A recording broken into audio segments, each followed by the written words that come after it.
Today we're looking back at emotional stories of teens dealing with difficult situations. Mariah was forced into prostitution for 7 months at a very young age. And years later, she was still dealing with the trauma. Take a look at her story.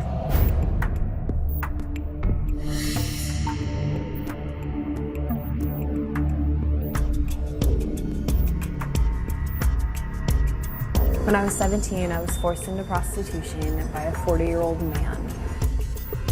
He told me that I could get in the front seat or I would be in pieces in his trunk. I believed him, and I got in the car.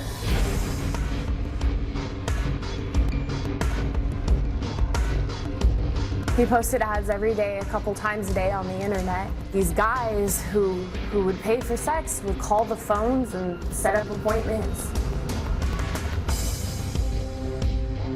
When you are a prostitute and you have a pimp, he owns you. You can't even say that a pimp raped you. You can't tell him no. You're a piece of property. You're a slave. He beat me with a belt and left dark purple bleeding welts on my legs and my back. I have scars from belt buckles. I have scars from extension cord. He smacked me in the face so hard that he bloodied my nose, and he hit me again and he knocked the side of my face into the table, and I have a chipped tooth. He would beat me because I wasn't wearing makeup or I didn't answer the hotel room door in heels. He sprayed me in the face with mace.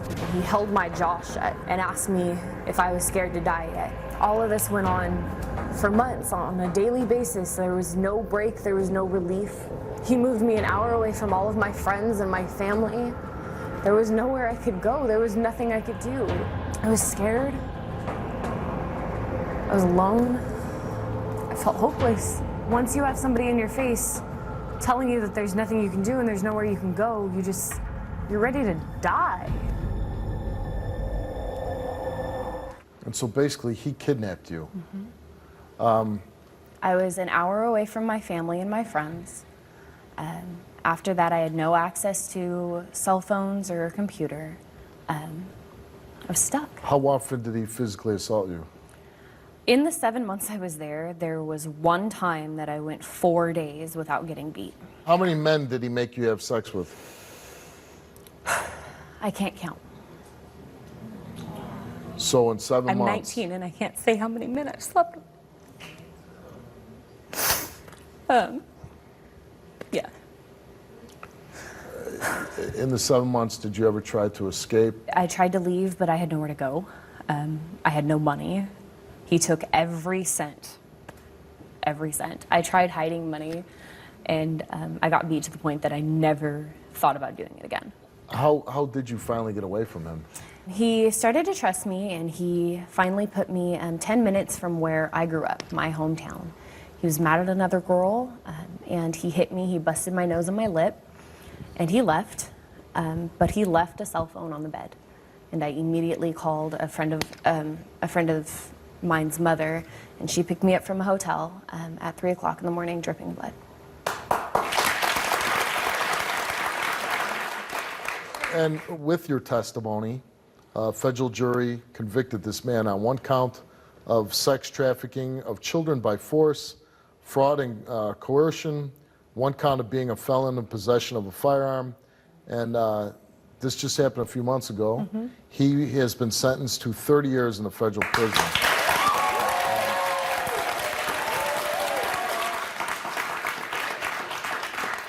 Is life better for you now? Life is very much better for me now. I'm engaged. You're engaged.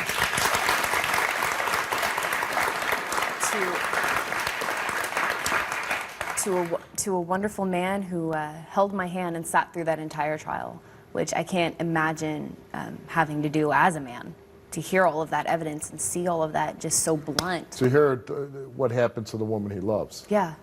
And what are your plans for the future now? I want to be a social worker. And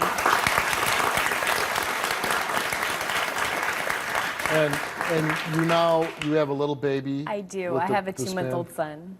Very That's nice. my little one. That's my baby. Let's bring out your fiance. Let's bring him out. My relationship is Very good. We have a really good relationship.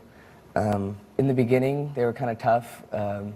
When she first got away, like, and I finally brought her to me and, you know, got her completely away from the situation. Nights, she would, you know, wake up in the middle of the night swinging, and sometimes I'd get, you know, accidentally an elbow to the chest or something like that. And you understood I what understood, was yeah, happening. I completely understood what was going on. And it was just, it was hard for me to, you know, not really be able to do anything about it. Like, the only thing I could do is when she wakes up, you know, and I wake up, you know, just hold her and say everything's okay, you know, I'm here, you know, it's all gonna be all right.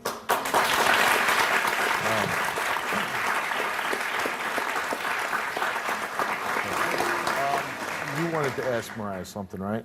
Yes. When we got together and I proposed for the first time, I gave her a ring, and that ring was lost, and I haven't been able to afford another ring to get her. But with your help, Steve, Oh no. Oh my God. I was able to get her another ring.